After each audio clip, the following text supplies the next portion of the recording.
Assunto direto BDO. Hoje vamos conversar com Dário Lima, sócio de auditoria contábil, e a gente vai falar um pouco sobre IFRS 18. Dário, obrigado por aceitar o nosso convite. Explica um pouco para a gente que bicho é esse, né? O que é Sim, o sim. IFRS 18? Anderson, obrigado também por estar presente aqui, colaborar com a nossa firma para dar maior divulgação aos nossos clientes, parceiros. O que é o IFRS 18? Ele é uma nova norma, né, que trata da apresentação das demonstrações financeiras. Ela substitui a IAS 1, o nosso CPC 26, que é o equivalente aqui no Brasil. E essa nova norma, ela está ainda no Brasil em processo de avaliação, né, em audiência pública, que será o CPC 51, que estará em vigor, se espera-se, né, que esteja em meados ainda desse ano, estará em vigor para definir a adoção aqui no Brasil, da mesma maneira, né, com os mesmos prazos e condições com a norma internacional IFRS 18. Tá certo. Conta pra gente quais são as principais mudanças que o IFRS 18 traz, é, e em relação a IAS 1, como você comentou, e por que essas mudanças são um avanço? Tá. Bom, essa nova norma, ela foi uma resposta ao mercado a questionamentos sobre falta de clareza, uma inadequada, a impossibilidade de comparabilidade de informações. E ela traz basicamente vários aspectos da própria ES1, mas traz dois principais inovações. Quais são? A apresentação da demonstração do resultado, que agora passa a ser melhor organizada, vamos dizer assim, em 5 categorias. Então, as empresas são agora requeridas a classificar as receitas e despesas entre as atividades operacionais, de investimento, de financiamento, de tributo sobre o lucro e operações descontinuadas. Isso gerará uma grande diferença, porque até hoje, em especial no Brasil, que a gente segue a apresentação também definida pela lei das SAs, uma maneira muito padronizada, mas as empresas classificam receita e despesas, às vezes de forma diferente, e não permite uma comparabilidade. E a segunda inovação da norma, que não está presente hoje no IAS 1, é a divulgação dentro das demonstrações financeiras das medidas de desempenho definidas pela administração, que são aquelas medidas de EBITDA, dívida líquida, informações, mas no caso aqui focado na apresentação subtotais, no caso a apresentação da demonstração das operações, do resultado das operações. Então essas são as duas grandes inovações, mudanças que trazem, né, essas informações de medida de desempenho para dentro e um novo agrupamento baseado no modelo de negócio da empresa entre operacional, investimento e financiamento, tributo sobre o lucro e operações descontinuadas. Tá. Isso de alguma forma vai facilitar a análise desses dados por investidores, outros stakeholders, pelo mercado, enfim. Certamente, né, como eu já estava salientando, né, os stakeholders e o mercado em geral, ele tem um foco, quando as empresas divulgam seus resultados, nas operações. Então, o foco sempre é no resultado das operações. Então, ao trazer essas 5 categorias, que está bem alinhado com o conceito da demonstração de fluxo de caixa, então ela traz essa padronização, organização entre operacional, investimentos, financiamentos, tributo sobre lucro, operação descontinuada, e vai permitir maior comparabilidade dessas informações, né? E dado que, como eu disse, o mercado, ele sempre olha resultado das operações.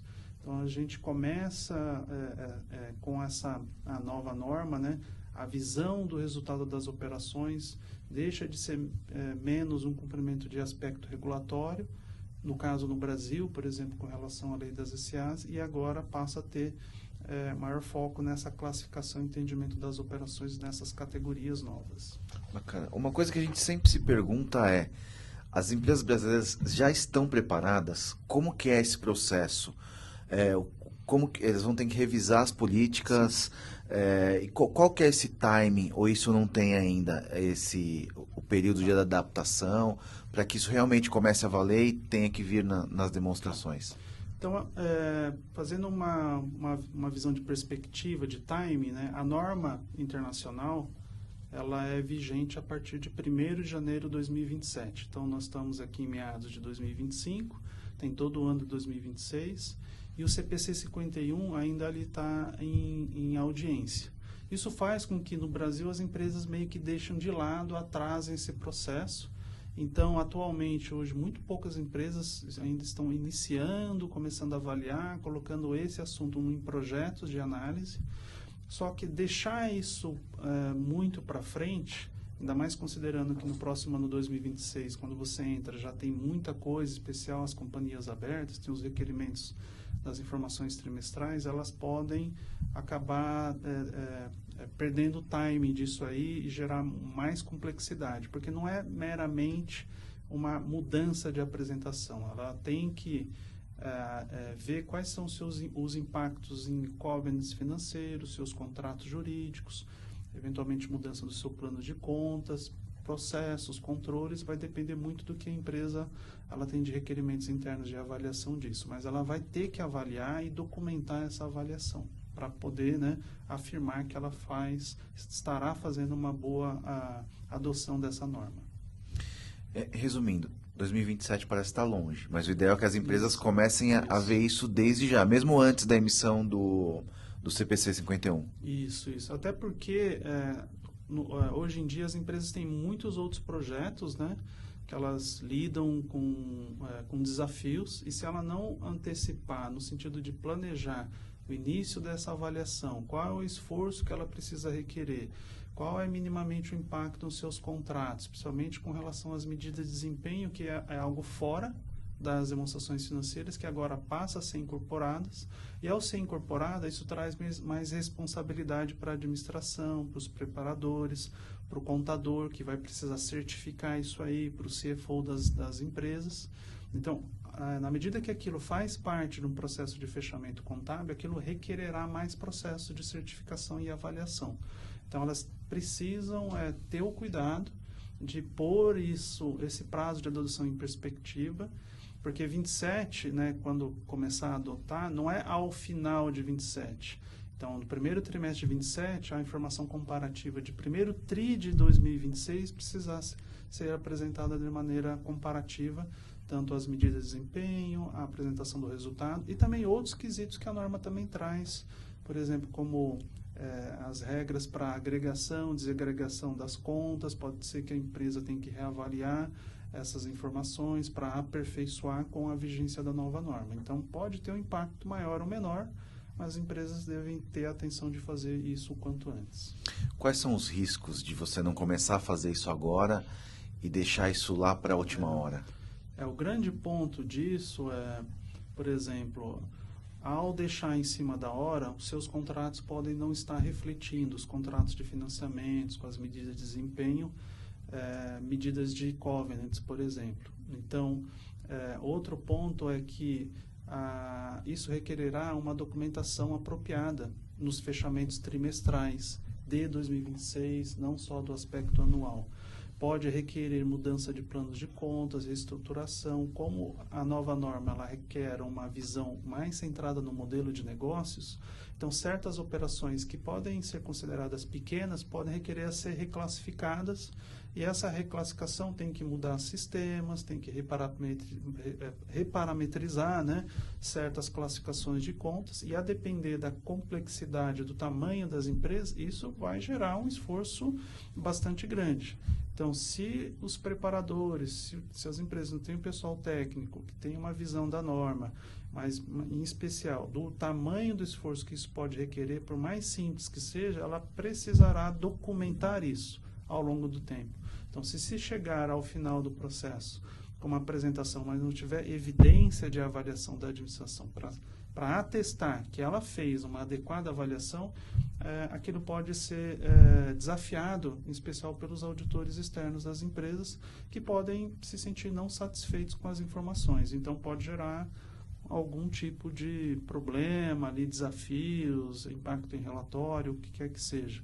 Por isso a importância de ter uma prévia, colocar esse projeto em perspectiva e endereçar isso da maneira mais assertiva, porque a depender da complexidade das empresas, ela pode ter diversas empresas, operações ou transações que eram netadas, né, apresentadas de forma líquida, que agora podem ter que se desagregar e apresentar de maneira aberta e ainda mais reclassificar isso dentro da operação, do resultado das operações, que é o foco do mercado, né? Olhar como a empresa apresentará, né, o resultado das atividades operacionais, de investimento e financiamento, bem mais em linha com aquilo que ela já apresenta do fluxo de caixa dela. E a BDO, como auditora externa, pode auxiliar a empresa, pode ter essa parceria para ajudar as empresas a se adequarem, a chegarem lá em 2027 prontas? Em especial nos clientes, né, de auditoria, não obviamente limitado às regras de independência, aquilo que a gente pode fazer. Os auditores, as empresas, os nossos clientes, temos maior facilidade, né, porque já conhecemos as operações e vamos requerer a fazer isso. Então, trabalhos que podem ser antecipados de avaliação, de compliance, de adequação à norma, de diagnóstico também nesses projetos podem ser feitos. Então, os desafios podem ser maiores ou menores, a questão é saber qual é o tamanho do desafio. Então, as empresas precisam tomar esse cuidado para determinar qual é o esforço requerido para que ela não seja pegas, né, despreparadas, né? A gente falou bastante do ponto de vista, né, das empresas, né? Como que essa exigência mais detalhada e essa nova estrutura de apresentação pode impactar no trabalho da auditoria? O principal impacto vai ser no momento inicial da adoção. Então, ao longo de 27, em especial no primeiro, vamos dizer assim, ao final de 26, os auditores vão estar, obviamente, se esforçando, requerendo uma visão dos seus clientes sobre como a empresa está se preparando e efetivamente avaliando isso. Então, o primeiro impacto, o grande esforço será no momento inicial.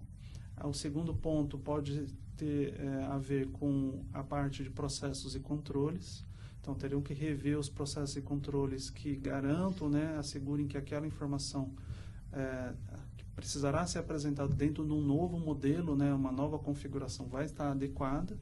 E a questão também do processo de transição com relação a impactos nos contratos de financiamentos e covenants. Depois disso, obviamente, isso já vai estar organizado ou padronizado ao longo do tempo, mas requererá também dos auditores um maior detalhamento, entendimento das operações, em especial aquelas atividades que atualmente hoje podem estar são pequenas, de valores não tão materiais, mas são apresentadas de maneira mais fechadas. Então, isso requererá mais aprofundamento, avaliação dessas operações para se concluir se elas estarão adequadamente apresentadas dentro das novas categorias. Certo. Bom, para a gente finalizar, você vê que o FRS 18 como um avanço significativo na transparência para os usuários das demonstrações financeiras? Certamente, né? Porque a nova norma FS 18 e com a vigência do CPC 51, que é o equivalente aqui no Brasil, isso é uma resposta à demanda do mercado a permitir ter informações de diferentes empresas, de negócios similares ou do mesmo ramo de negócio, apresentando essas informações em categorias bastante distintas. E a outro ponto também é que ele incorpora dentro das demonstrações financeiras, que era um requerimento, né, ou uma necessidade de ter uma avaliação mais conectada com a demonstração financeira, que são as medidas de desempenho da administração.